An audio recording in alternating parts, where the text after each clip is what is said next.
Yay, some good news. We have the cracked Mippy one fixed. Can't show you that properly, but if I show you this,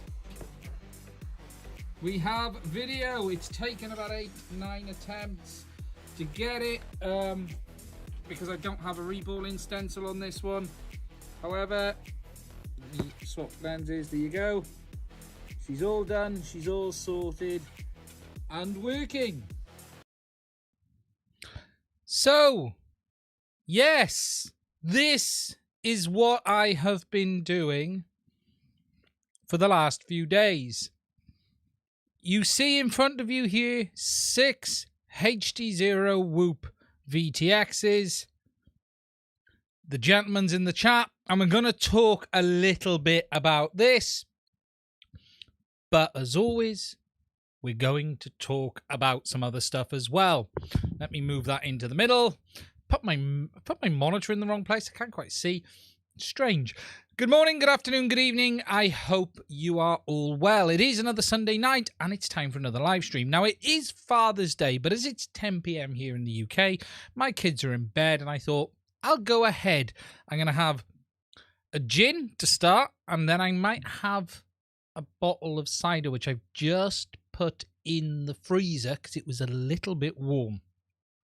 So, tonight's subject, well, guys, what we're going to talk about, we're going to talk a little bit about what you've seen here in front of me, first of all, and I just want to explain some things, but more than anything, talk about Repair.Wiki.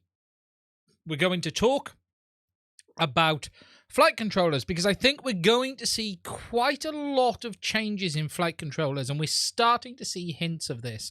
And really, someone has already made a very interesting comment about, you know, how far is things going to go, because we've just had some new ones released by Diatone this week. There is more. I can't say because I'm under NDA or I've agreed not to say anything until it's released, but there's more flight controllers coming. And I'm starting to see a pattern emerge on flight controllers as well. And we'll talk about that and how that plays into the chip shortage. We'll also talk a bit about the Fat Shark system quickly. We'll just talk about the updates, which I'll be honest, there really isn't any. But I did put a post out last week after my live stream, which we'll talk about that. And as always, we'll answer any questions you gays, you ladies and gentlemen may have along the way as well. Now, as always, if you're new here, welcome. I do these things on a Sunday night. If you're not a subscriber, please do consider hitting the button. I'm going to get the shilling out the way nice and early. If you want to support what we do, there is a link to Patreon as well as Buy Me a Coffee. I want to say, and I want to take this time to say a massive, massive thank you to all of my Patreons on this channel for all of the support, because you guys have been amazing. We've had so many people come on the Patreon, but not that. People increase their Patreon as well. Just massive, massive thank you from me. It really has been an interesting journey this last 6 months. We've just smashed the 29,000 and we're on the road to 30, which is frankly astonishing. It really, really is as well. I'm also going to talk a little bit about the channel and equipment as well, because I'm looking at some new equipment. I've got a sort of a want list, or a sort of savoring, drooling list of things I'd like to get my hands on for the channel, and we'll talk about that a little bit as well. Now, before we go into it, I'm just going to move this monitor because it's doing my head in. I moved a monitor behind this camera. You guys can't see this, but behind this camera, there's a monitor, and I usually have it just to make sure everything's okay, but I moved it across and I put it in the way. So I need to just move it. What I'm going to do is I'm going to put that video back on to show you one more time for those who've just joined. And by the time I come back after that minute video, we will get started. So sorry for those who've seen it once, but we'll do it again, and then I'll be back in a second.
Okay, some good news. We have the cracked Mippy one fixed.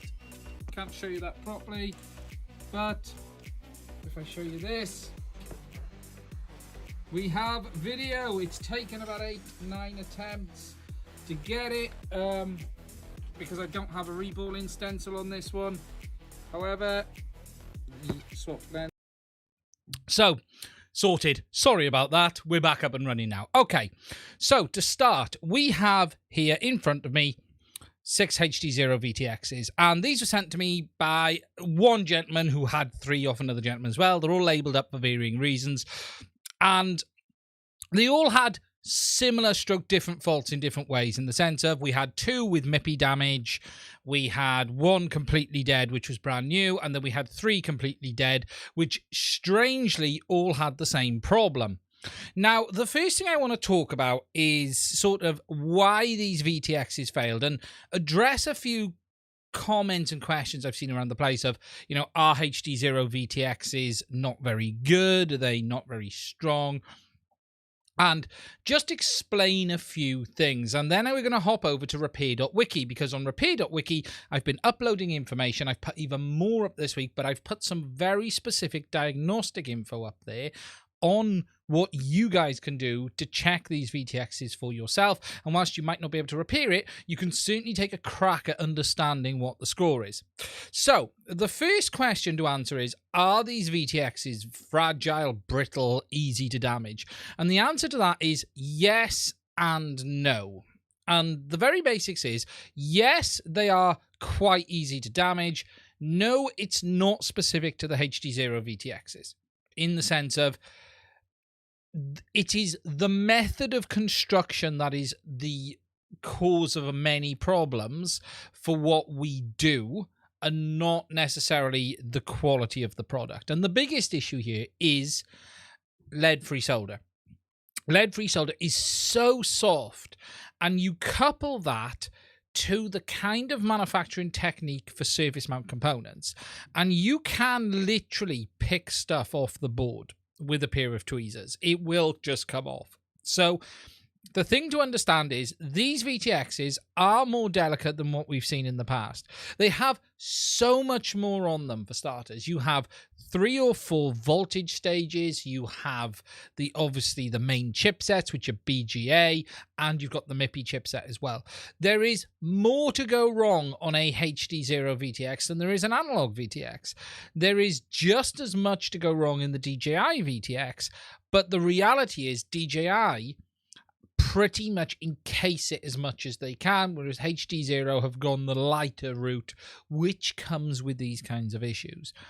DJI is no better manufactured, in my experience, than HDZero. It's just, it's more encapsulated for the most part. So just because there's been 6 failures doesn't mean that they are easy to damage.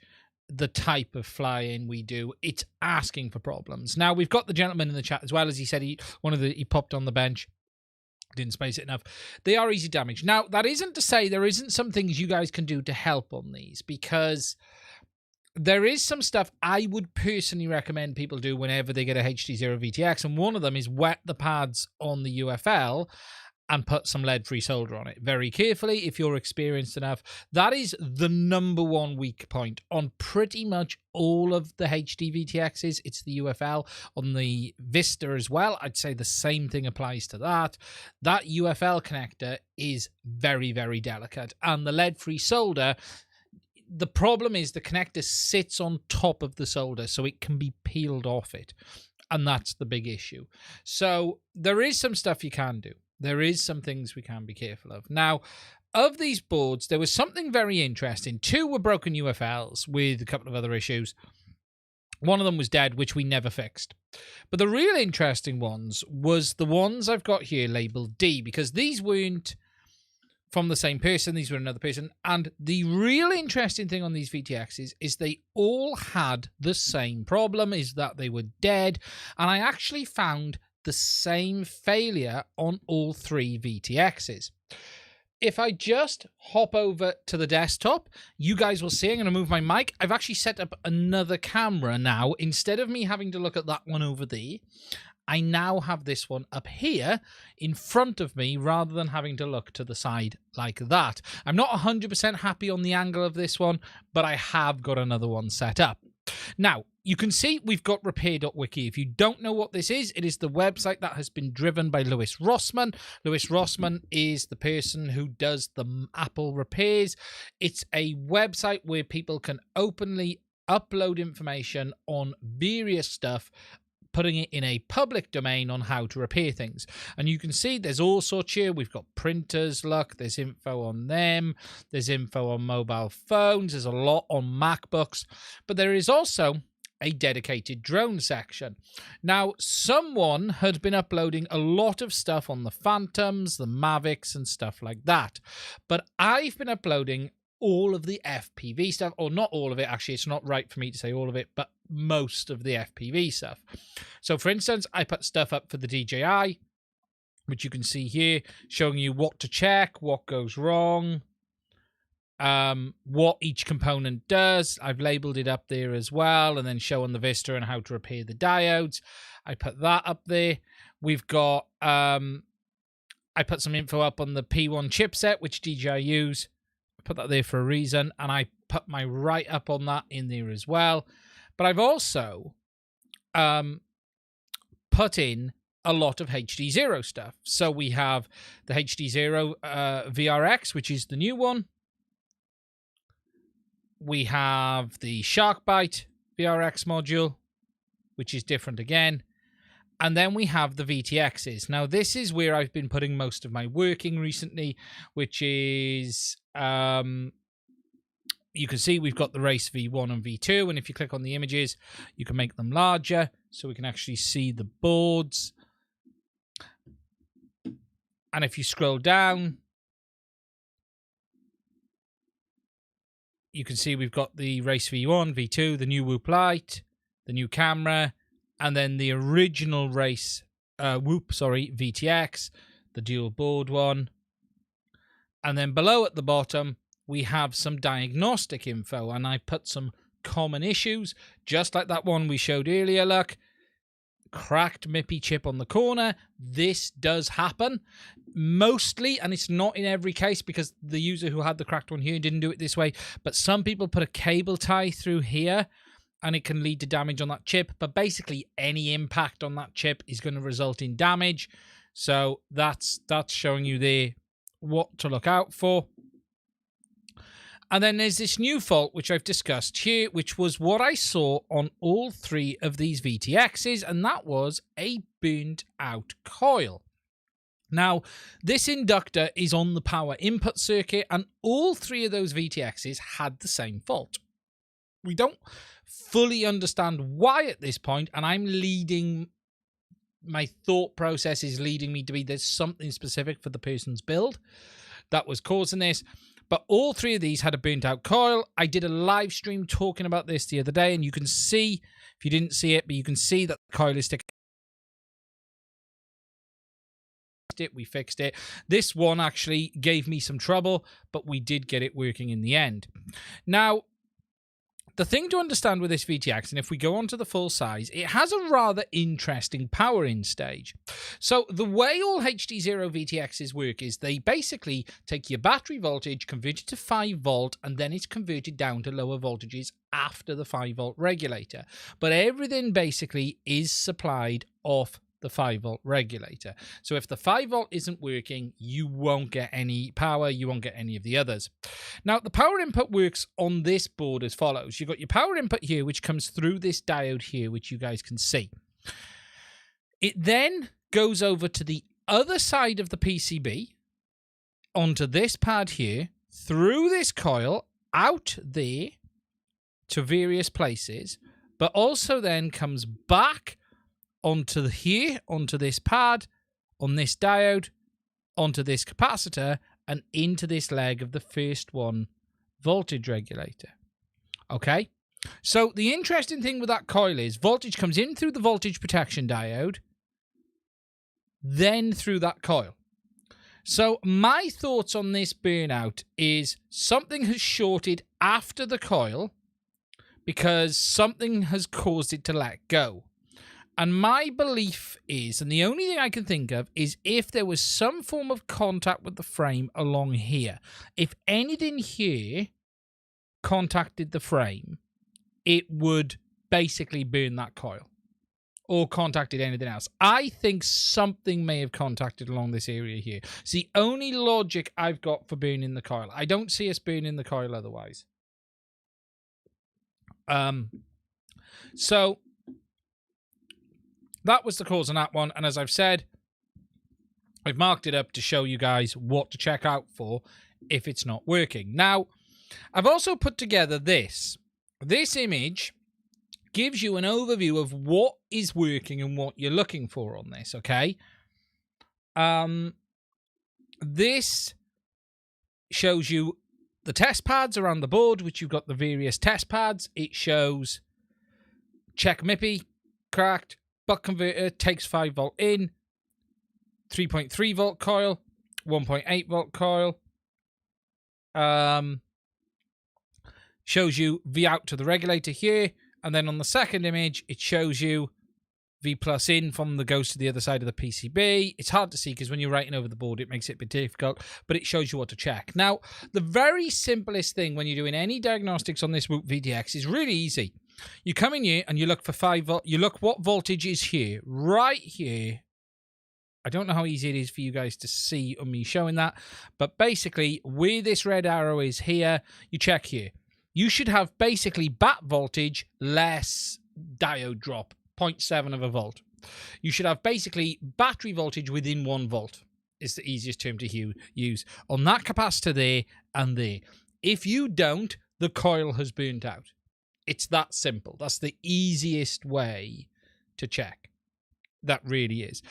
You then should have 5 volt output on that pin there, which is your voltage regulator. So if you on that pin there or on these here have battery voltage within 1 volt, the coil is fine. And then out of there, you should have 5 volt. And then if you do have 5 volt, you can then flip over to the board and start checking the test pads. But you can do the test pad check first. We've got a 5 volt test pad here. So you can check that one.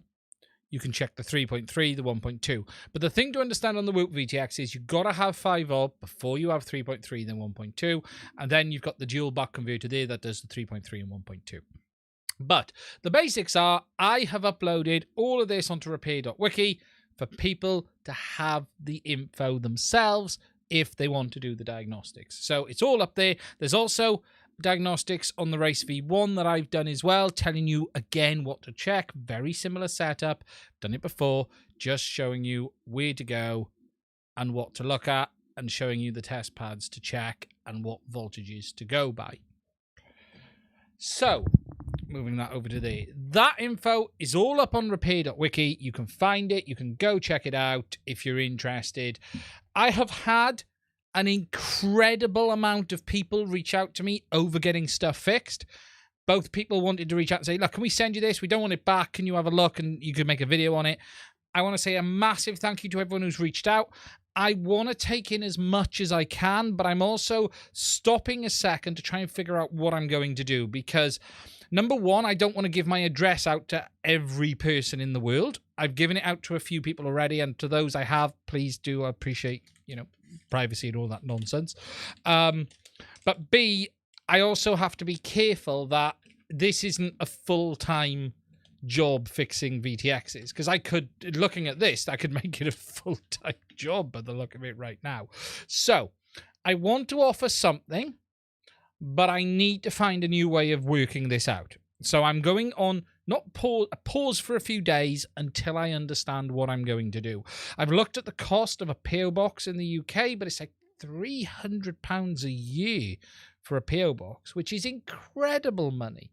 Incredible money. If anyone's got any ideas, I'd love it. But yeah, that's the score at the moment. I need to figure out a way of being able to get stuff sent to me without necessarily handing out my personal address all of the time. Is the basics of that. Hopefully that makes sense. So If you do have anything interesting that's broke, please do reach out. I will come back to you. Give me some time. I've just been trying to come up with a solution to this, basically. So that's the score. As for jumping into the chat, P1, okay, jumping back up. Hello, Father's Day. Jumping out. Hello, Type. How are you? Making friends with DJI for sure. P1 stuff for a reason, question mark. Yes, I want it in the public domain.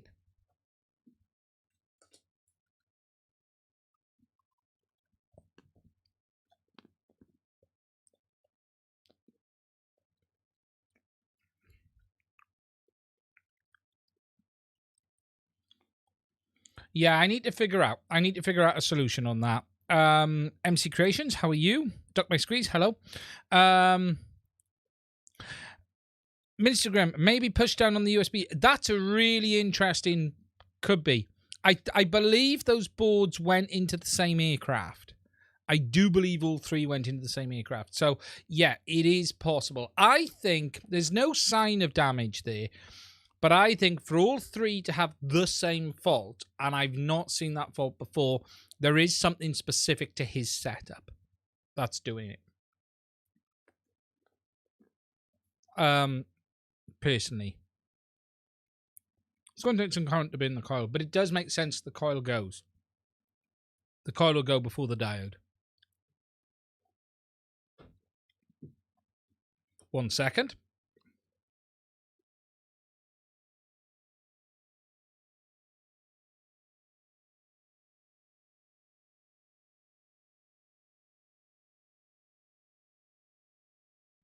My second beverage has arrived.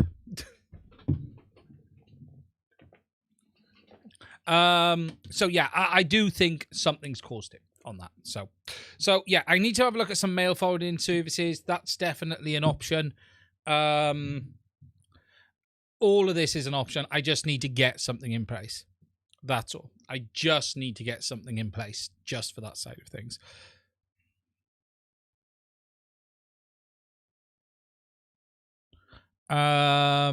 Just picked up a Prusa printer. Very cool. I'm going to talk about printers later as well, actually.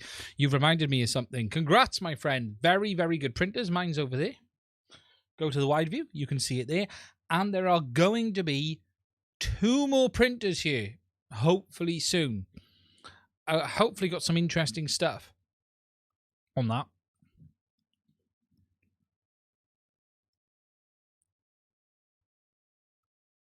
So glitched. Are you sorry? I'm making sure you're. Yeah, sorry, you're the D man. Right. Okay. The USB never gets used. Only uploading it. VTX at the moment is only how I can't be mounted board original wire and VTX is over the battery. But yeah, something weird, just something odd, has triggered the coils on them. Really strange. Really strange. I don't know. It may be nothing. And it could be because I've seen a bunch of MIPI failures. The MIPI failure is common. Any impact on that MIPI chain? 2 boards via Messiah FPV. Hope you got them. I have. Yes, he has reached out to me. I'll be sending him some details later.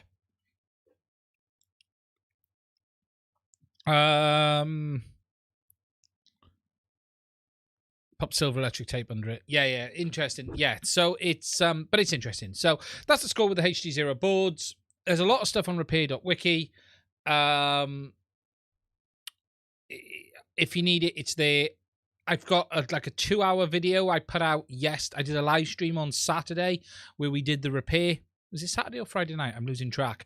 And if you're interested in watching it, it's good 2 hours where we do a lot of diagnosis on one of these boards. One of these boards was just not playing ball. And I was on the borderline of going, enough is enough. I'm done with this one now. But sometimes you just keep pushing and you will get it. You will get it. But no, it's good to do. I want to keep doing it. I just have to sort the logistics out on my side a little bit. Okay, so that's it on the HDZero boards. We'll do a quick update. If you've got any questions, I'll do this update and then I'll answer them in the chat. So if you have any questions, now's the time to put them in the chat. A super chat is always welcome if you want to make sure it gets seen, but no one has to. I will answer a question regardless. And that isn't a dig at anyone. That's just a comment. Okay. This one, Dominator. What is the score with this? Well, the reality is we don't know. Nothing has changed as far as we're aware at the moment. There is no FCC filings on the Dominator HDs or the Walksnail goggles. I had a reach out from someone who has to remain anonymous who gave me some info that they had delayed the release until at least the 25th. We are the 19th today, which means that would be, 6 days from now. Interestingly, Flywoo, who put their pre-orders out, have said no more. I've heard from a number of Fat Shark pre-orders. They've heard nothing either. They've not been told anything. They've not been given any further info. Although I think they're probably going to launch first. The talk is they're still going to launch first, but we don't know. Really, all is quiet. What's also interesting is Flywoo have announced that new drone that they were talking about. Let me find the Flywoo website, which they were showing with the Walksnail system, but they've now launched it, the Venom H20. And interestingly, at the same time as the Venom H20, they've launched a naked GoPro, which we'll talk about in a second. But this Venom H20 is this new drone that they've announced, but they've only shown it now in DJI and analog. They are not showing it in Walksnail, but if you look here, there is an empty space behind my head. Let me move. I wonder what could be going there. So we have an analog version and we have this DJI version of the Venom as well. Interesting product. Don't really know what to say about it. It'd be interesting, wouldn't it? To try. Certainly would definitely be interesting to try. Is very fast. Please make warning, since Venom H20 is very fast, please make sure to install propeller screws. They definitely want propeller screws installed. Interesting. Naked Vista has been activated and upgraded to the last version in order to avoid damage causing upgrade failure, so you don't need to upgrade it again. Remove the heatsink, which reduces weight, so it's a decased Vista on it. So yeah, interesting product. Cost is, what are we in dollars on this thing? So bind and fly with no extras, $332.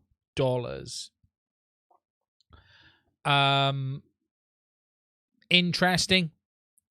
What's majorly interesting is the fact that they're now selling a Flywoo decased GoPro 10.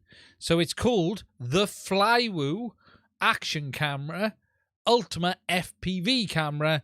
Estimated availability 26th of June. Now, the question on this is, why would you buy this over the GoPro Bones? So, Flywoo Action Camera, GP10 Ultimate FPV Camera, is a ultralight design based on the Hero 10, specially made for FPV. They removed the traditional Ken case, kept only what was necessary for FPV. So this is a customized GoPro Hero 10 made by Flywoo. I'm not sure how I feel about this at that price. They've basically designed a case and back, and whilst this was something people were doing before GoPro did it, you know what, $541. What is the GoPro Bones pricing? Can't remember what the Bones pricing was. Hero 10 Bones. I'm just trying to see. Is available starting in the US for $399 with an included subscription, or $499 without the subscription. So it's dearer than the official GoPro equivalent. Am I right with that? It's dearer than the official GoPro bones. GoPro are charging... Duck my squeeze, 10 grams lighter, 44 versus 54. Yeah, but is it going to be worth it for that 10 grams, Johnny? Better off with the bones. Yeah. Am I going mad here? That they are going... So that's $40 more.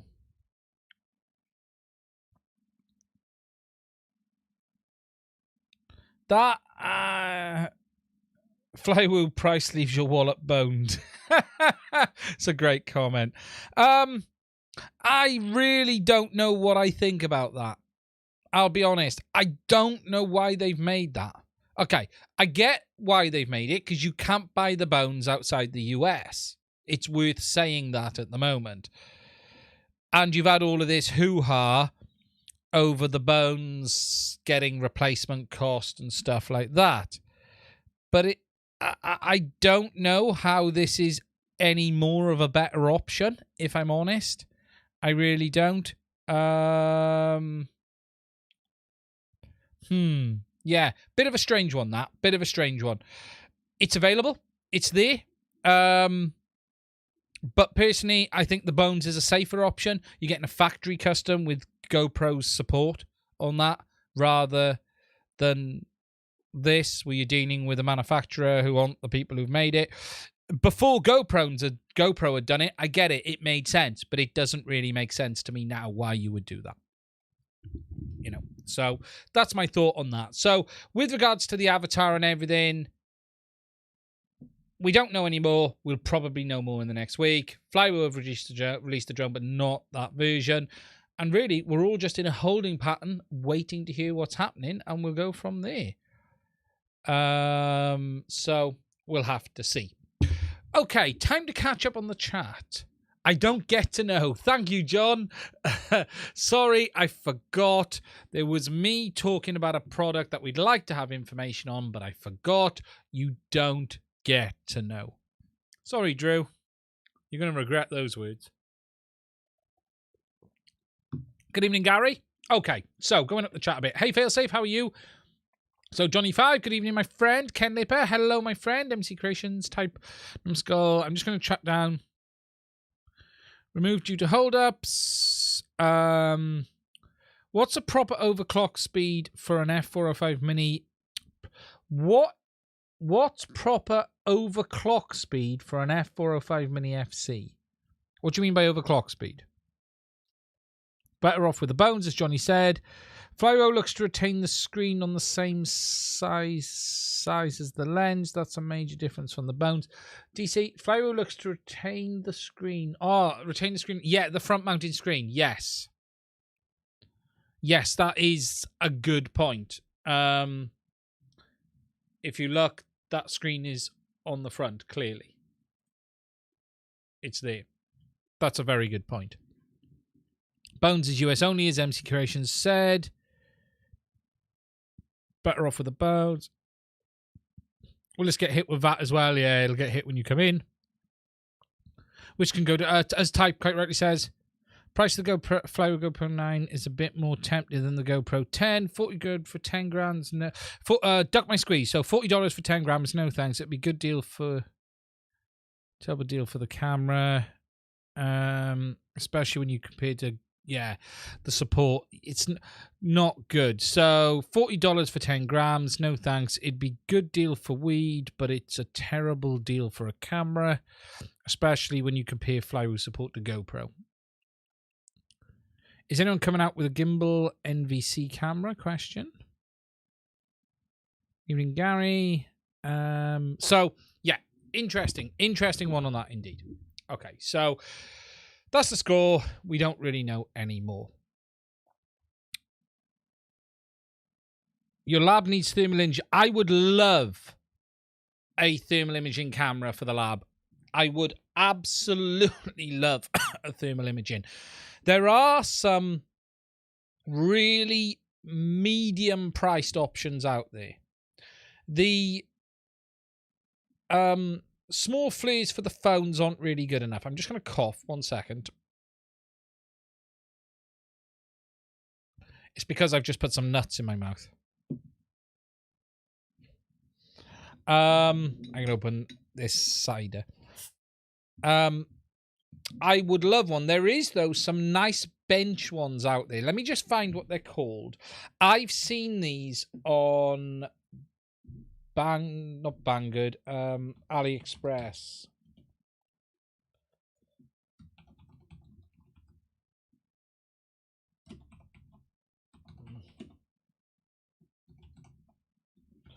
Electronic. There's some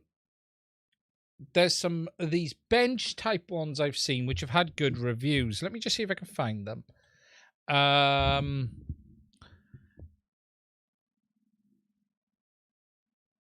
It's not that one. There's a company that's making them. I did reach out to them actually, and they didn't reply.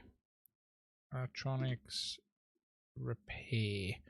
And they're like bench style ones. Ah, here they are. It's these ones here, I think. Let me just look down. There's a few reviews on them on YouTube, and I started to look. And they are better. They're better than what you would think for the money. So it's a bench style thermal, so you can put a board under it. And the overall performance on these, I believe, has been okay. It's not terrible. Is it this? There's another one here at $500. And you can see they're giving you that sort of performance here. Yeah, that's it. Infrared thermal imaging. If I show this on YouTube, I found a few of these. And these they're not bad. From what I can see, they actually do a decent job from the ones. SG Electronics has done a video. Super X Cam, I think that was another one. Yeah, it's Quali, it is. This company here, they're making a number of them. If you find flare cameras expensive, wait till GoPro makes one. I'm sure Walksnail said on the Facebook reviews, yes. I'll talk about that now, actually. But yeah, these ones here, if you guys haven't seen, there are these thermal cameras that are available. They're still expensive, but they're less expensive than a flare. But they are available. But they're sort of $300 to $500 mark. Right, let's pour this cider. Okay, here's an interesting one to bolt onto the Walksnail conversation. Michael Sanders said, I'm sure Walksnail said on Facebook that reviewers will get kit the end of this month. I hope they include you as a review. Okay, so let me give you guys some transparency. I reached out to Walksnail at the start of all of this, as probably all of us did. I would be shocked if others haven't. There are those I know have. I'm not going to say their names because it's not for me to say that because it was private conversations. But I just said, hey, this is who I am. This is the content I've made. That was probably after me ripping them apart, by the way. I reached out and said, we want to talk about the product. There's a huge amount of interest. Please, would you let us know what the situation is, whether I'm able to buy one early or we gain access to a sample or product release. Can you tell us any info? And they simply came back and said, if I could find my phone, I'll tell you what they said. I'll tell you guys I have nothing to hide on this. Walksnail, here it is. What they simply said to me was, if I can get my Facebook Messenger doesn't want to work and it doesn't want me to scroll. So I simply got, hi, thank you for contacting us. I have checked your channel. Our first samples will be at next month. When we have samples, we will choose to ship out for reviewing. We will keep you informed. That is the only conversation I have had with Walksnail. I reached out to them. They didn't reach out to me. I saw that post on Facebook which said review samples shortly. but I don't know who they're sending them to. If you're going to money, Albert Kim will have one because he's that neck of the woods anyway. So I would think Albert Kim would have one. I would be astonished if either Fat Shark or Walksnail don't put one in the great JB's hands, but I honestly don't know. That's for JB to discuss with them. I know he said he was having some conversations. He said that publicly, but he's not been told anymore. That's it. So whoever they're going to talk to on this, they may have already spoke to people. They haven't spoke to me. I am not expecting to get contacted or offered one for review based on my previous comments. Now, I will be completely honest. As I am with any product, I will be as open and as objective as I can be. I have said this statement to someone in the background. Regardless of what I have said on their behavior on the product we've seen, if they deliver something that is close to as good as DJI today, then it's a success and it will be good for FPV. And any review would go in with that mindset at the start as well. And don't get me wrong, I'm expecting this to have bits missing, and I'm expecting some of their marketing to be able to get ripped apart. However, if we look at this on the basics, if they can get this out the door at 720p with OSD and the DVR is working, I will be astonished if they can get those three. Ignore 1080p a minute. Just that, put that to the we'd like that a little bit later list.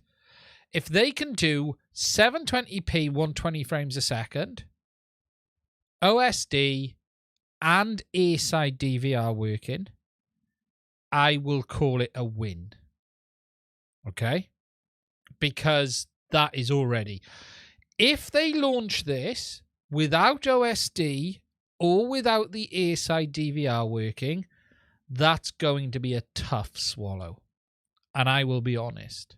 That is, it's not ready. Now, the reason I'm mentioning DVR is, remember, in the reviews we saw, they didn't have the airside DVR working. Also notice, on the video they shared on Facebook, they showed goggles recording, not ear recording. And I thought that was interesting in itself. I really did think that was interesting. So, at the end of the day, if they can deliver a working system that works as it should, you know, if there's no focus mode on day one, I get that. If there's anything that's missing, I understand that's going to happen. The very basics is it needs to deliver 720p resolution, no latency issues, no problems, no breakup, no jittering, no nonsense, with OSD, canvas mode OSD, and DVR recording airside. If they can get that right, it's already ahead of DJI and it's a win. And that means it's a good thing. And then we can discuss about how fast they develop the system later. If they deliver those three things, it will be really hard to say they've done a bad job. They've done a bad job. It's hard to say that. You know, I'm not saying it's finished, but that's where my head is at, you know. But I'm not expecting to get offered one. Can you guys do you lot honestly think they're going to send me one after what I've said about them? I'm going to pour this fruit cider while I catch up on the chat. I'm sure Walksnail said on Facebook. Yeah, I've just read that one. Type. What's Type saying? We use those thermals for battery investigations on 16S, and I prefer mostly suck, considering you need hires on small pieces of boards. Careful to get right one. Thank you, mate. I appreciate that. Bruce might have one. Guys, I have a Skyzone 04X, the V1, and I ordered the V2 DVR, and I'm still unhappy as the DVR has really low bitrate, and it doesn't record in HD, but the Orcas do that. The Orqa DVR is no better than the Skyzone in my tests. Really. The image quality is the same. They're both 720p. They both record in 720p. Just remember, the input is... You can't make that input look any better. You could record it in 4K. It's still going to look shocking because analog is. The only benefit you get with the V2 DVR is 60 frames a second. And I'll be honest, I'm not convinced that's a benefit. Because you get the bloody jittering.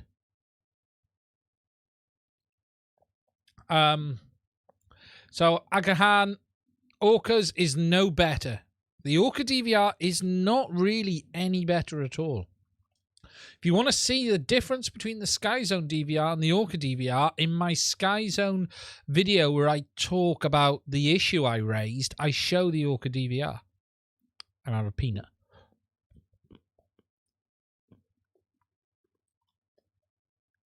Have I seen the Matrice 30T? I have. Very nice drone. Not in person, though. I nearly missed today. Cool cat. How you doing, mate? Free Fleur cab. I'd love Fleur. Fleur want to send me a camera? Fleur want to send me a camera? I will do a review. I will do a live stream. I will prostitute myself to Fleur any day. There you go. If you let me keep it.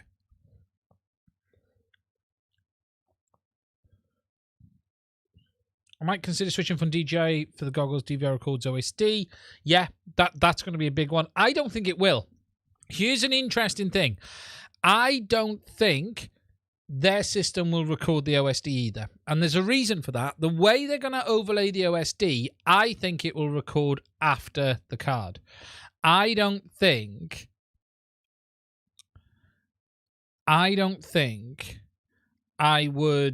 it's going to record the DVR on the goggles as standard. I just don't think it is. I've had a long thought about this with Walksnail, and they will come up against the same problems DJI does, and that is that the OSD is overlaid on the display buffer after the recording element. Now, they may have done something around that, but my bets would be as standard, or it might be an option,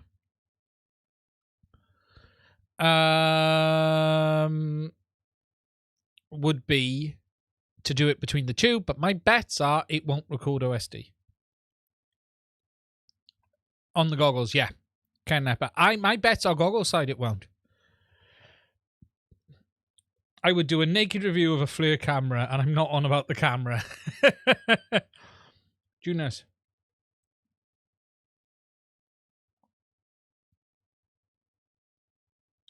Not ear side, though. Oh, if they can include it, that's good. I wouldn't be shocked if there's same limitations. Not saying it's the same system. Switch without that. Counting down. So, that's the score. We got Walksnail, we got them. Okay, it's time to talk about some flight controllers. So, this last 12 months has been a crazy period in the supply shortage problem in the components industry, whether it be flight controllers, whether it be anything. There are component shortages everywhere, and we've seen that across manufacturers. But there's also been some trends. There's also been some interesting things that I've noticed as we move forward. And one of the big trends is this move towards more fully featured flight controllers with so much more hardware on board. It's getting crazy. And the first of these I've seen this week is one of the new flight controllers from Diato. Let me just hop to the desktop and we'll move over this way so you guys can see me. And we've got these new Mamba stacks which have just launched. They're on pre-order. And the first big one is this, the Mark IV 722 app stack. Now, this is a whole new flight controller. It's this one here. Here we go.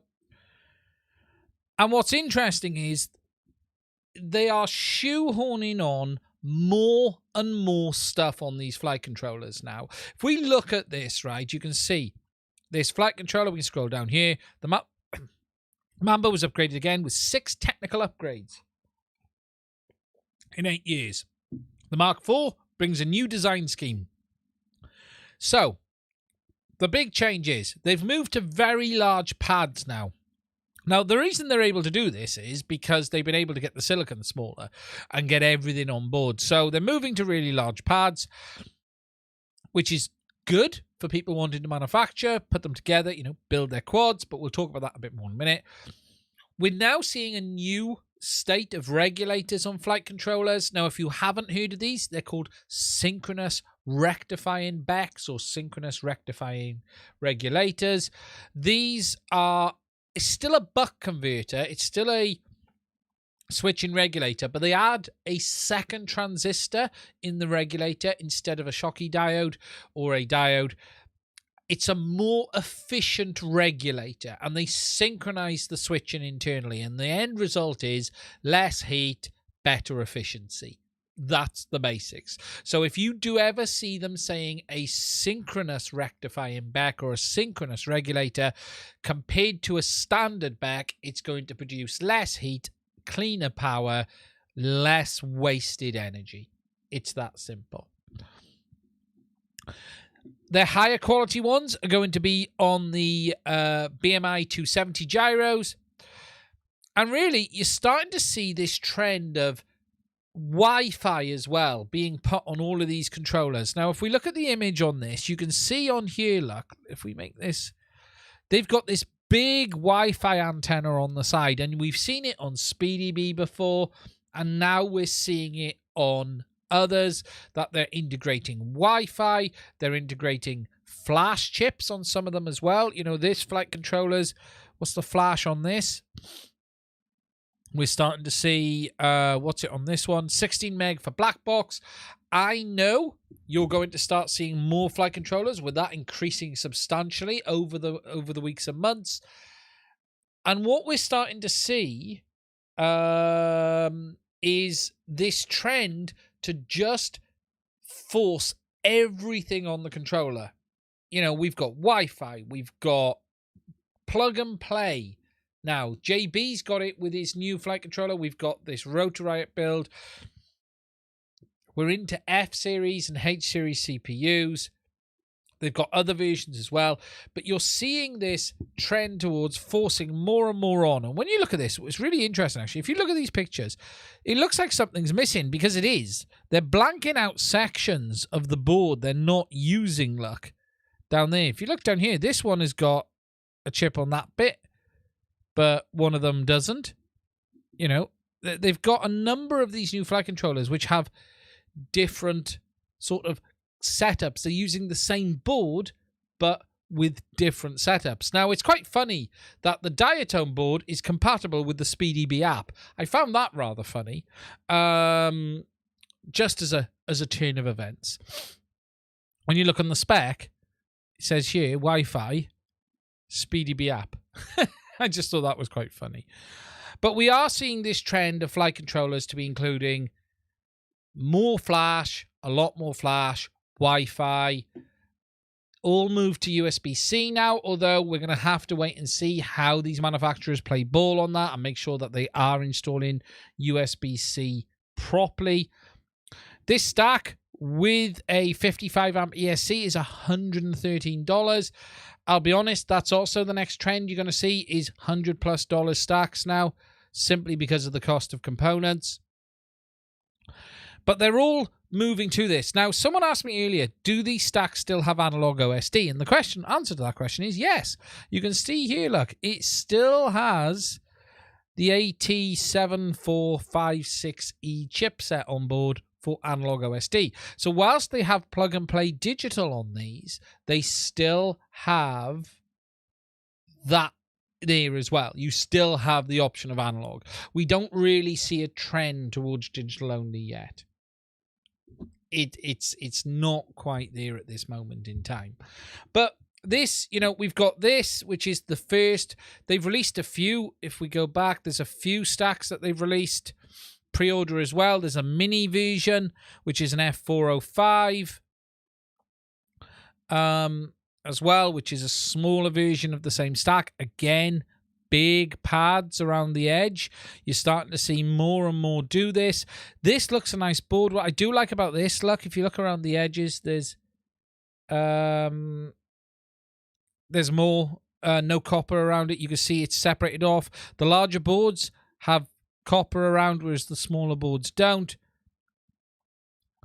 So again, larger pads, dual regulator. And if you look at the current, you know, just look, right, at the current capability of this board as a result of these new backs. So you're going to see these synchronous backs now as standard moving forward, pretty much on a lot of flight controllers. If we look at the back, right, 3 amp on the 5, 3 amp on the 9. So that's 6 amp of current capability through it as well. Really interesting. Really interesting indeed. Flight stack support on this. It'll move over. They usually do go into ArduPilot. But we are seeing this trend. Now, whether this trend is good or not is another question. But you're going to start to see a lot more Wi-Fi, bigger pads. And the one trend I can see happening is the lower stacks in the model range will have an option of whatever gyro they can get. And I think you'll start seeing flight controllers with, depending on the batch, they'll just say it will either be shipped with gyro A, B, or C. Whereas the higher end, more expensive ones, you'll get your guaranteed gyro. So that it will be, oh, it'll be this. Whereas in the past, we're sort of used to, you know, oh, the spec says is this gyro, it's going to be this. I think one of the other trends you're going to see with flight controllers is the lower models or the lower to standard will just have whatever gyro they can get at the time, and then the higher ones they will stick with a certain model moving forward, rather than get this mess you get on some of them. If you look on Maytech, on the Maytech sys, especially if I go onto this one, right, the 743 Slim, I saw this the other day. If you go on the 743 Slim, and look down here, look, they've got 3 versions of this board. You've got a version 1, a version 1.5, and a version 3. What happened to version 2? Anyone got any ideas? But look, they've changed the gyros on it already 3 times.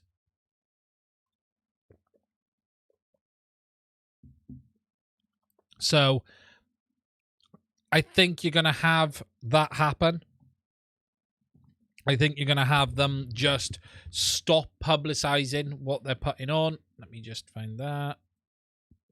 Now, did someone say I'm a Radix? I'm a Radix user as well. I'm a Radix. Oh, I still use Radix as well. Don't worry. I've got 2 Radixes here. Good flight controller. But you stay safe, MC. Look after yourself. But I think the trend is going to be Wi-Fi across the board. It does bring up the question of, you know, are we going to start to then see more push into Express LRS being on board rather not SPI? Let's be honest.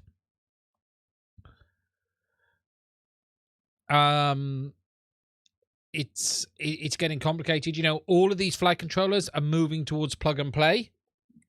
6,000 is that bad? Okay, we'll talk about gyros quickly. I am far from the expert on MEMS. Okay, I have a good understanding of MEMS, how they work. There is a million videos out there by some amazing people. UAV Tech, Rossa, they go into all of this. Does it make a difference for 80% of pilots out there? I'm not convinced it does. Yes, there are bad gyros. I have a bad gyro on a board here. But none of these are shocking, right? Yes, some people, oh, I don't like this or that.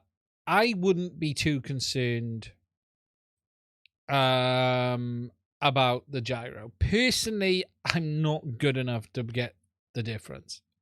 I'm really not. For the very best, yes. I think for 80 to 90% of people out there, it makes no difference. Brake flight, yes, SPIRX needs to do quick death, 100%. It needs to go now.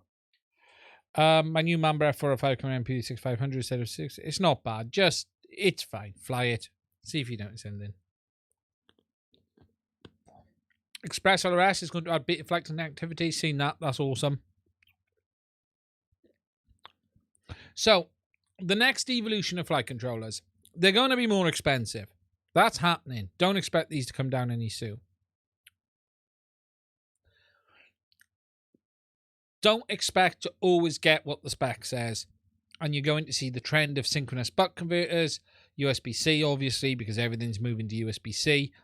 And then really this trend of Wi-Fi and more functionality on board. Will be interesting if we do start to see people pull off that analog chip. If we do finally see that die, I'm not convinced we'll see it yet. But the future of flight controllers is more expensive. That's a reality. And someone just said now, I think it actually makes it harder to get in to build your own FPV. The level of knowledge required to be able to pick a flight controller that will work for what you want is going up 100%. It is getting more complicated. Expander, the MPU 6500 is way smaller than the 6000. Yeah, and I think that's why you're seeing on these boards multiple places. 5 years later, USB-C is coming.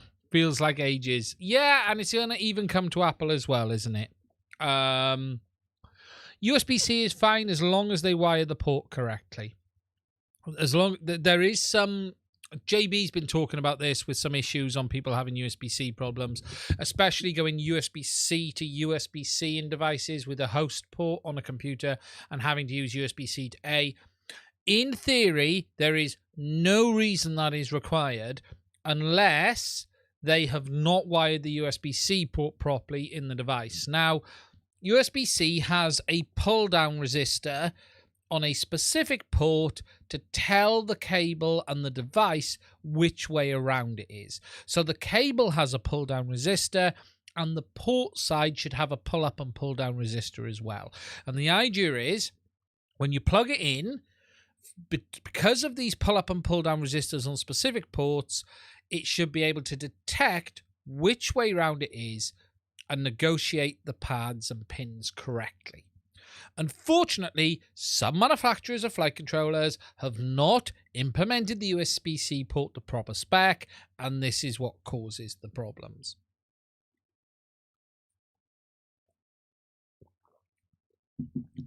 There is often the case where USB-C won't work properly. Take the plug out, rotate it 90 degrees.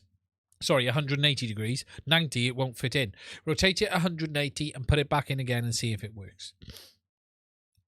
That is something that's worth doing. That is something that's worth doing. That will work on a lot. As for why do specific ones not work, we'd have to investigate each of them. But the reality is it's most likely that the USB-C port hasn't been properly implemented or the cable hasn't been properly implemented. Long live analog. Yeah, analog still has some life. I do still fly analog on my Basher build. I'm going to move it over to HDZero, but I do fly analog on the Basher build. I fly the best of analog. I fly a T-Rex on it, and it's still crap. It really is. Compared to digital. I just prefer digital. So, that's the score on the flight controllers. It's nothing shocking, it's nothing amazing, but you're going to see more expense. There is a whole host of new flight controllers coming. Where did someone say something about... Resistor says Bardwell. Yeah, so Anti-Gravity 32, it's simply that they're not doing the proper pull-up, pull-down. There is a specification for USB-C. They're simply not following it. If they followed it, it would work.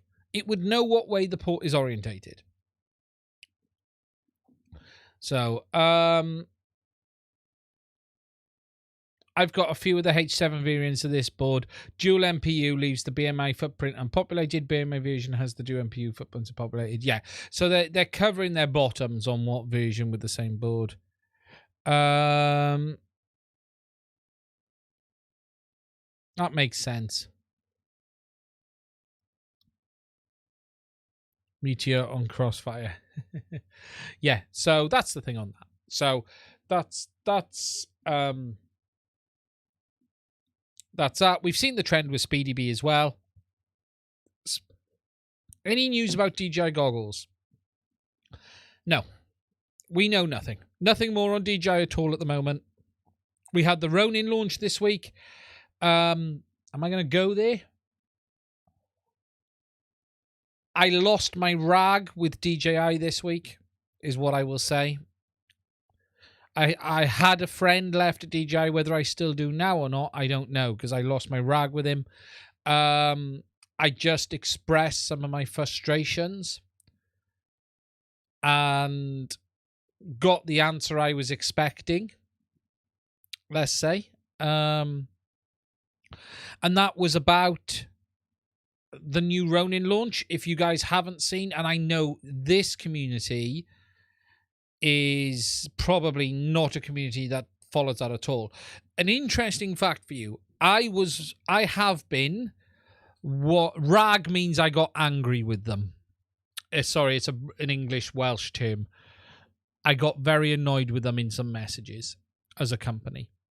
For those who don't know, my channel, whilst not some of the biggest numbers, was one of the bigger channels that covered the Ronin line of product. Now, the reason was I used to test it and help them run the Ronin group. So I used to be involved in not working with DJI. I didn't work for them, but I used to test the Ronin a little bit and help run the support group. And I also make a lot of content. And to give you an idea, I have some of the highest views on Ronin content there is. The SC, the SC2. I've got videos over 100,000 views on those products. Whilst that isn't necessarily what this community knows me for, I do have a base in that community where I've made a lot of stuff before. And I wasn't involved in this launch. And what I got frustrated about was some of the people that they chose to send them to, yet they won't talk to me anymore. And that's what I lost my rag over, or that's what I got annoyed over. So I reached out and sent a few messages, and I do have one or two people left at DJI I know, and I made it blatantly clear my thoughts.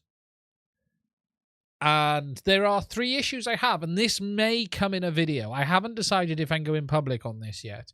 Properly public, not on a live stream. But I reached out to someone who should know better to reply to an email. I would like to think, after everything I have done for them over the years, I would have at least got a reply, even if it wasn't the answer I wanted to hear on something, but they chose not to. I then just went, are you mad? You know, you're sending shit to these people to get a few hundred views when I have been one of the largest in that segment, are a trusted person in that segment, and you're not even willing to talk to me. And that is why I got angry with them. And I was frustrated. I was, the guys on my Discord, I was genuinely frustrated. And it was just like, wow, have I really been blackballed this much? And the basic reply was yes. That's the honest. So, the status so far is this. As a person who used to help run their social media groups, they no longer wish to talk to me. They have refused me entry back into the affiliate scheme, or at least they haven't replied to the 5 emails I have sent them. As I was one of the earliest people in the affiliate scheme, I was interviewed about it. I even actually wrote an article about it on DJI Forum, and I actually did it the proper way because it helped the channel, and I'd helped many things. It was a great way of people being able to support the channel through the affiliate scheme. Now, yes, I don't use them anymore, but I have in the past. But I've always been open with that. So when they closed it down, they sent everyone an email saying, hey, you can rejoin. Yet they won't let me. They won't even reply to the 5 messages I've sent. So I then reached out to someone who I have had limited contact with them over the years. However, I have had messages thanking me for helping them on certain things in the past. Nothing dodgy, nothing bad, just various things. And I had a message reply through social media. So he said, send it over on email. And he didn't even reply to me. Which I think is shit. Utterly shit. So, I do have 1 or 2 people left at corporate who I know. One of them, my class, is a bit of a friend there. So I reached out to him and just said, what the hell is going on? And the answer I basically got was, they only like to deal with people they can control. That's the basic response that I got. It wasn't said, but that you know and I know how to read into things. No, I've not drunk enough for cider. That's less than 1. So I am bloody annoyed. I am bloody annoyed. I don't expect... Yes, it is what I expected. But I would like to have thought, considering the amount of stuff I've had involvement with in the past, Christ, right? And I'll say this. I was the only non-staff admin. It's crazy. I won't go there. I've had enough of it. It is what it is. I'm just astonished. Absolutely astonished. Now, I have a video I have been wanting to make on this, and it will burn any bridge. DJI, no shill, no thrill. Oh, that's comment of the night. Should have another gin. Yeah. Well, I'll be honest. The frustration was this, right? There was a couple of videos that went up with like 200 views after 7 hours. I reckon I could have, from a person who's been involved, you know, I have Ronin videos on over 100,000 views. That's no slouch in that category. Trust me. And my videos still top those categories as well. I'm not a Peter McKinnon. I'm not a potato jet. I am a realist. You're beginning to feel how many folks in 3DR days. You're beginning to feel how many folks in 3DR did.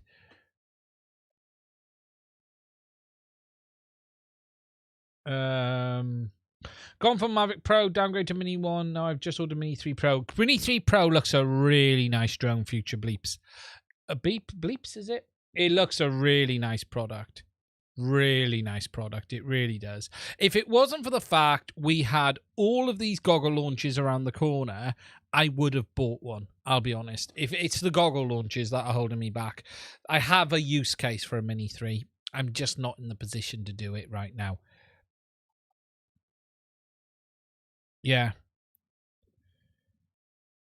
And it's, it's just...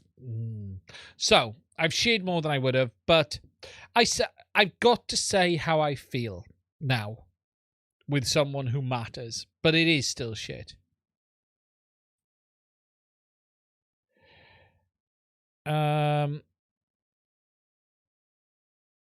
Yeah, I see what the Mini 3 is going to be a good product. You know, be under no illusion, it's going to be a good product. So, okay, guys, that's my ranting on DJI. Ofcom radio license, 75 quid. Yeah, I think we'll end up talking about this Tuesday, Gary, won't we? I don't know if you guys have seen this talk of a radio license coming from Ofcom, but that is only going to be for specific things, isn't it, Gary? That's only going to be about BV loss and stuff like that, isn't it? As I read it, through your site, in fact, I believe normal 2.4 isn't going to change. It's only going to be a requirement of the additional stuff. I bet it goes to all. They're going to have a trouble doing that, because where'd you draw the line with that? They'd have to bring a law in that says those license-free bands are used for ground-based applications only. You could do it with ground-based, couldn't you?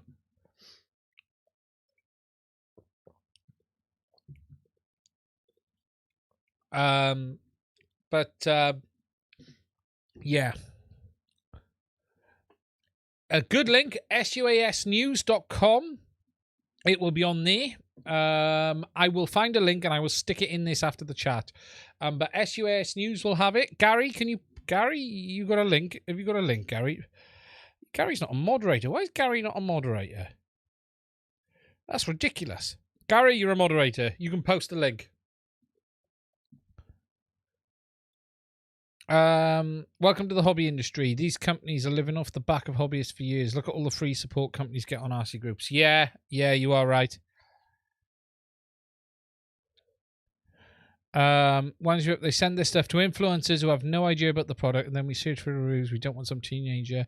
Yeah, let me have a look. I don't want to name the person who they sent it to, who it wound me up, because it was one person specifically. That used to have something called Talk UAV. Sorry, did I say that?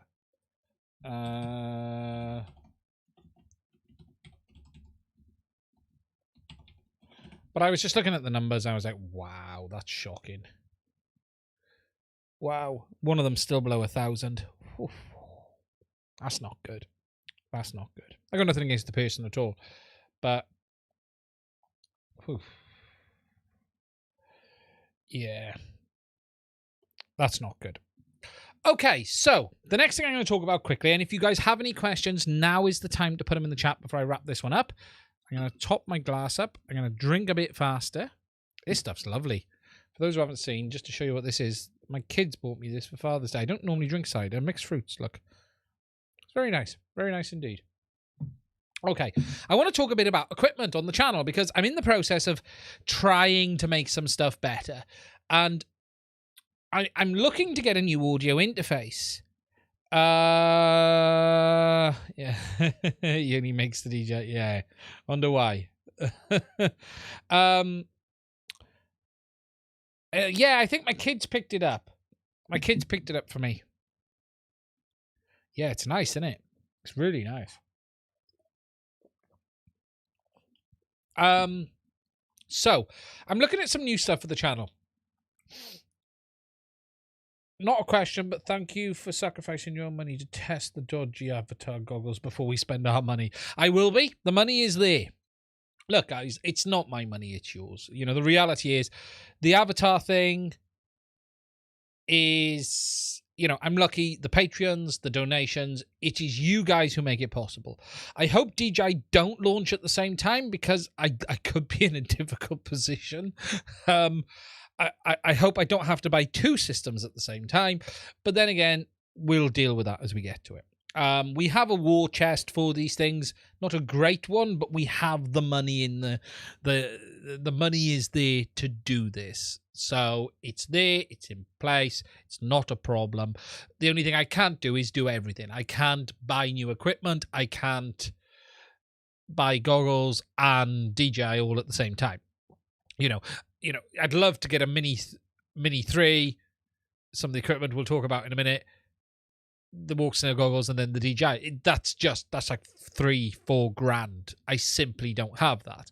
What I do have is enough money to to probably get us through DJI and Walksnail if that happens, and leave enough to make a donation to somewhere that I've committed to making a donation to, for those who know about that and those who don't.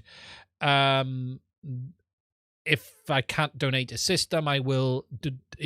There will be at least 200+ there for that, to try and make that happen. But I can't do everything. That's the thing. So now, one of the things I want to do a bit more on the channel is there's some plans in the next year. I'm taking it a bit slower at the moment. The channel has grown hugely in the last 6 months especially, and we're on the road to 30,000, and I've had to sort of take a bit of a step back because it's very easy to get caught. I have to do this every day. There was a period where I was pushing out 3 videos a week. I can't keep doing that. It's not going to happen. I simply don't have the ability to keep doing that. I've had a nice slower 2 weeks. The analytics have gone off the cliff. YouTube has gone, your channel is down. We were seeing like 100%, 200%, 300% improvements, and now I'm down like 80% or something like that. It was always going to happen. That's a reality. But I'm starting to look at how I can do things better here, and also how I can make my life easier. And I'm looking to get myself a new audio interface. And one of the big things I want to get is a Rodecaster Pro 2, actually, is what I'm leaning on. And the reason is, the way my setup works here, for you guys who don't know, is we have a capture card in the PC, which records the video. The audio comes in through a cheap audio device up there, which goes into the PC. I then have 2 different mics. And I want to get the audio improved, but I also want to have the ability to do a bit more podcasting in an easier way. And one of the ways I want to do that is I've been looking at audio interfaces, and I've been blown away by the Rodecaster Pro. Why that over the Stream Deck? The Rodecaster looks to be a very nice solution for controlling all of the audio, but also recording it locally as well, with all of the filters and everything on board. But it is incredibly expensive. Incredibly expensive indeed. It really, really is. But the interesting thing is, I've been looking at equipment and other stuff like that. And as I mentioned earlier, we are going to be looking at some new 3D printers. Now, I can openly say up front, I have been contacted by a manufacturer who makes 3D printers and has asked us if we're interested in checking out 2. And we're going to be looking at specifically one FDM, which is a medium price. It's much cheaper than the Prusa. I have no experience with that manufacturer at all. But we're also going to be looking at resin. And whilst resin and FPV don't usually mix, I'm going to be looking at how we can look at using resin in FPV and what the options are. Now, for me, it's going to be a great learning curve because I don't have much experience with resin at all. I don't have a huge amount of experience with resin, but the first thing we can look at doing is whether we can print ourselves. The company, I can openly say the company, it's not an issue. The company is Creality. So, we're going to be looking at FDM, but also resin, and how we can, where the place is for resin. And, okay, there is a lot of new stuff on resins. There are a lot of new flexible resins, which are very cool. Okay, I've been looking into them this week. And I've been looking into the options for flexible. And there is some really cool stuff. Really cool stuff around resin right now. And whilst it is still a much bigger process than FDM, you've still got the cleaning. You've still got all of the, as someone's just said, resin would be great if it weren't so toxic to handle. All of that stuff, okay? But it is much easier today than it's been before. So I'm really interested in that. But we're not just going to be concentrating on resin. We're going to be looking at FDM as well. Now, I have a lot of experience with 3D printing. FDM is the simpler choice in many ways for certain things. But it's also then how you integrate it into more, not traditional printing and FPV, but the things we want to do differently. The things like the case for the HDZero goggles. We've now got the STL for that, so we can drop one of them out in resin. We can look at it's not just about TPU brackets and things like that. It's looking at the bigger picture on things. And that's it. You know, there is definitely more to resin. There's more steps to resin. You know, you've got the printing, the cleaning, the curing, the handling element. So, you know, you're not going to want to be using resin for doing a TPU bracket. But there is still a place for it, and it's understanding what that place is going to be. So we are going to be talking about it. They're not going to be sponsored videos. They're not paying for the videos. They are providing the equipment. But I'm really intrigued to see where it goes. I really am. I saw a resin printer that come by that automated in a few extra steps. Yeah, it'll be. There's a lot, you know. There's a lot to understand with it, and a lot to get your head around. There's some amazing flexible resins. I saw a video I was looking at yesterday, right, where the guy had printed wheels for a truck and then printed the tires in flexible, and it was like it was molded. It was unbelievable, unbelievable.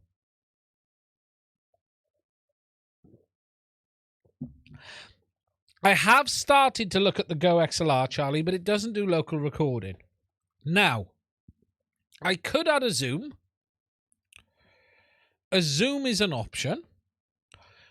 But something I have learned doing what I'm doing. I've been doing this now for too long is the term, to be as small as we are. But I've built up a lot of experience. And the one thing I've learned is, whilst you can do all of this on the cheap, with lots of little different things, you also can't beat getting into a position of being able to walk in, hit a button, start, do that, and go. Now, I've got this set up. All my videos are currently recorded on the PC via OBS. My current issues are more around the audio side of things because the audio is going in a couple of different ways depending on what microphone I use. This goes in via the audio interface. The wireless Go goes in via the audio card. I can't put external sources in easily. There are a lot of nice features that the Rodecaster Pro 2 especially does. Now, I could keep this audio interface, right? Put a zoom in between and record on that. Then have something else for doing that. But this all then becomes hassle and remembering to do it all. And that's the thing.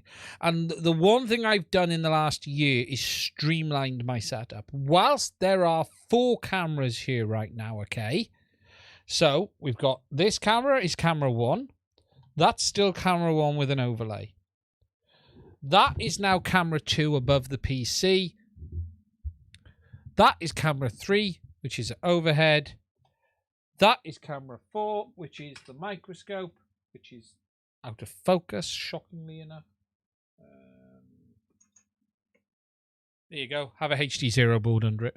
And that's camera 4. Now, I've had this all set up so it does make life easy this way. Now, the audio is the next step on this.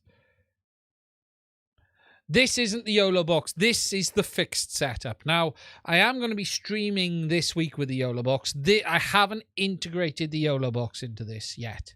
That hasn't been moved in as standard. It's got a plan to come in, but I'm actually looking forward to using the YOLO box more mobile. There's some stuff I want to do mobile with the YOLO box, which I think is going to be really cool, especially the DVR recording function as well, which is very nice on it. I did some tests this week on the recording at some high bit rates, and it's very good. It's very good. I've even now stopped using the A10 Mini.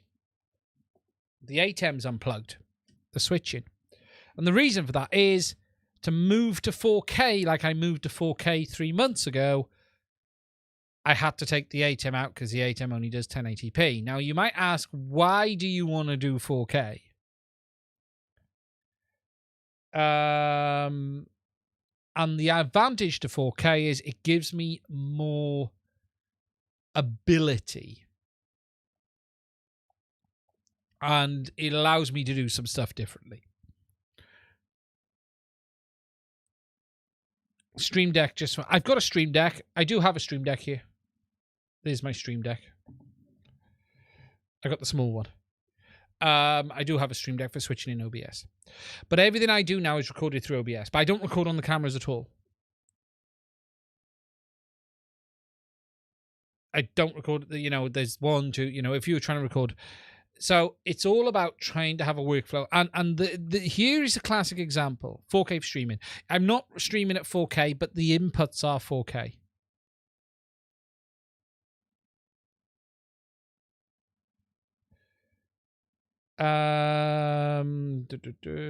Yes, it has all the inputs. It's what I don't want, though, is something, if I intend to use it mobile, have it so I have to unplug everything in the studio. Because the great thing I have with the setup currently is I can walk in here, turn that on, turn the cameras on, focus the cameras, and hit record and go.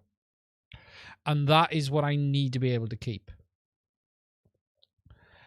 Camera hardware, PC wise at the moment, is an AMD Ryzen 3800X, 32 gigs of RAM, an RTX 3080.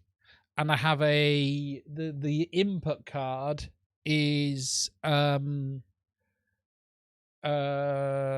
it's a 4-way cam. It's the Elgato Cam Card Plus. It does look good. It's the price is the problem with the Rodecaster Pro. The only other something happened to me the other day, and one of the reasons I'm looking at this is this. I recorded a video the other day where I recorded a whole video. It had no audio. Okay, it had audio, but it was white noise. Nothing was wrong that a reboot didn't fix. Right? Nothing was. It was just one of those. OBS has decided to screw up for some reason the audio interface or something like that. If I had been using that device, I would have had a local copy of the audio because I'd have just gone record a copy as well for backup. Now, that is a big red button on the front of it. Yes, I could sit here and put a zoom on my audio and record there as well, but when you're adding in complexity, you're going to the levels of this. It's all a game of bringing the complexity down. So the audio on one system, everything on audio on that one system, everything on video on that other system. But I need it to have local audio recording. I am not buying a device that doesn't record on board. I want it to have local recording.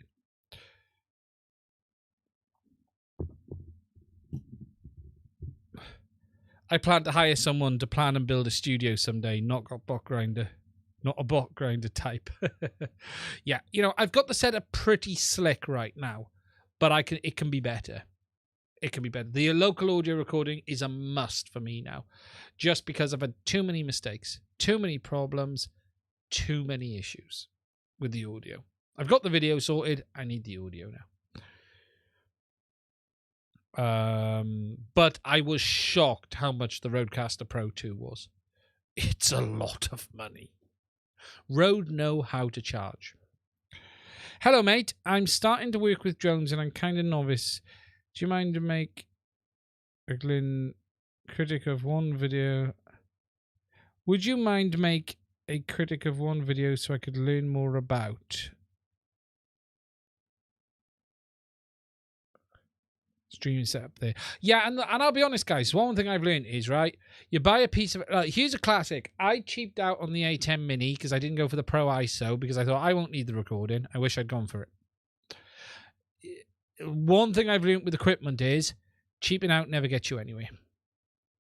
If you think you're going to need the features, go for it. Because you will grow into it. I grew out of the A10 Mini in about 8 months. Extreme ISO. Does it do 4K, the Extreme ISO?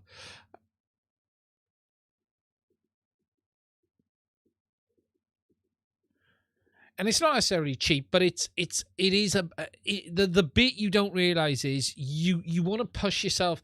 You think, oh, I could do that. You know, here's a classic example. Okay, here's something very simple. I want to be able to strip stuff off for the podcasts a lot better than I'm doing now. Now, at the moment, I have to record locally on the PC, strip the video of the audio, convert it into MPEG-4, and do it out. That isn't a massive job. That takes about 5 minutes of messing around and about another 15 minutes of encoding. Okay? If it was recording locally, I would have 1 minute of edit and then upload because it's all done. The only thing I'd chop off is the start and the end. Oh, well, the start. Chop off the, the build music and then let it go. I guess that's no. What's this? Luminous FPV. Let me just go up. Luminous FPV. Right, I'm going to catch up on the chat. What computer hardware do you have addition to 4K? I did mention that. Did you not hear? What computer hardware do you have 4K? So Ryzen 3800X, RTX 3080, 32 gigs of RAM. 4K 1 hour. How much gigabyte does it take? This isn't recording at 4K, so I can't tell you. I can't tell you an hour. But let me tell you what.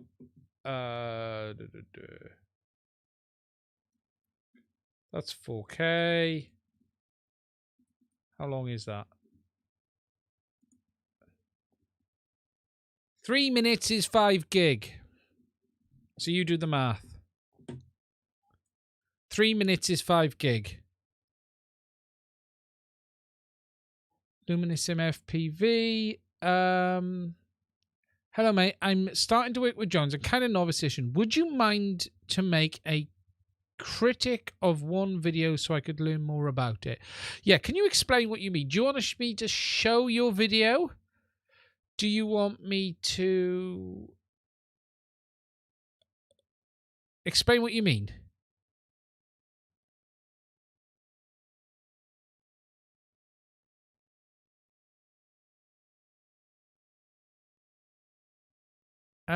Whoops for A10 Mini. Doesn't do 4K. No, I didn't think it did. 100 gig an hour. Yeah, 100 gig an hour. That sounds about right. What I could learn. You're not gonna. YouTube won't let it because I get paid. Because I get paid for them. It's always hard. I don't really do critical. Of other people's videos. I don't. I might do a stream.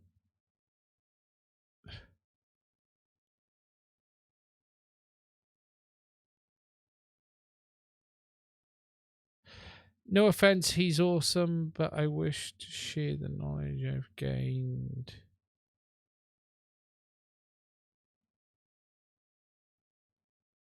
Hi all, almost 30k subs. 800 more. Thank you, Michael. How are you? He wants you to look at one of his videos. If you go on the Discord and post it, I'll have a look later. That would be a good Patreon thing. Yes, that would. Critical of other people's. I'll tell you how bad your videos are on Patreon. Yeah, 3 minutes, 5 gig. Yeah.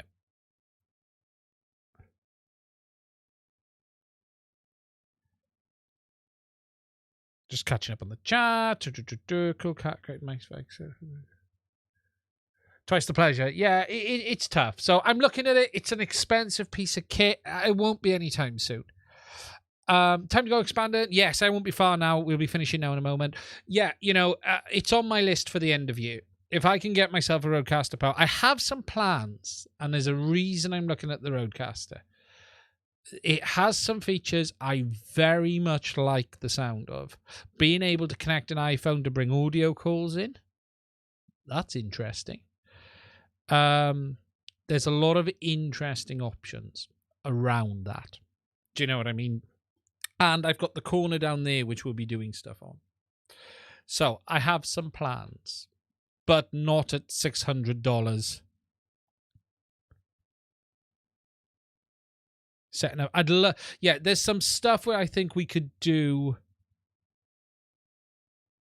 Is there going to be a replacement for the Dual Smart Controller with HDMI out? How I put it together. Yeah, it could happen, Michael. It could happen this month. DJI Smart Controller. Is there a solution to... Right, sorry, Eric. Is there going to be a replacement for the DJI Smart Controller with HDMI out? Probably not. Well, the RC Pro is, isn't it?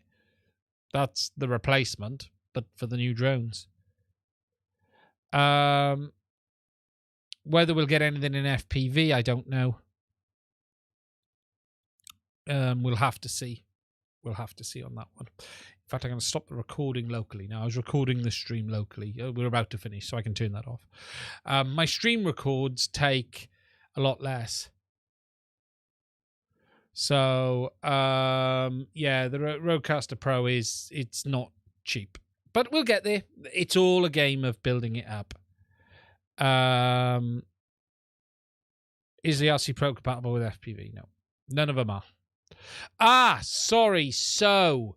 Right, I see what you say. Yeah, DJI will let that die.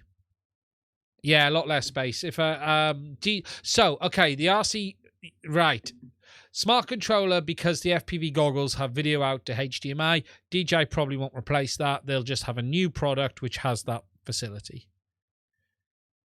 There's root hacks for DJI just gone beta. There is. I'm not going to talk. I don't know if I'm allowed to talk about that yet. That's quiet until it goes full. It's not quiet, but thing. I'll just tell you what the stream took, because I have a second drive for the stream. Yes. Where the bloody hell's that gone? Scratch disk 2. There it is. Live stream recordings. Tonight's is 11 gig. But I don't keep the lives. I edit them and then get rid. I don't keep the live streams. So I have about 8 hard drives full of stuff here, we think. Right, guys. We're going to call it a night. Before we do, I'm going to ask you, if you've enjoyed it, please do give us a like.